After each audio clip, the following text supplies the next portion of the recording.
भक्त दास कहते बीजेडी आणु अनास्था कांग्रेस करिवो समर्थन। अरुण साहू ए अनास्था शब्द को केमती व्यवहार करिले आपण आश्चर्य होई जिवे सुनिले। एही अनास्था को भल भाव में देखंतु रंग भी परिवर्तन होईछि धଳାରେ लेखा जाईछि। एही अनास्थार माने होछि नो कॉन्फिडेंस मोशन।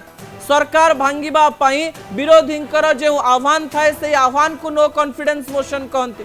जो नो कॉन्फिडेंस मोशन पई मिनिमम आपण को 50 अंकर आवश्यकता रही था। कांग्रेस जेते चित्कार कले भी निज आडू नो कॉन्फिडेंस मोशन आनी परिबो नाही। बिजू जनता दल जदि तांक सपक्ष रे न जाए बा कांग्रेस सपक्ष रे न जाए ताले अनास्था आसी परिबो नाही।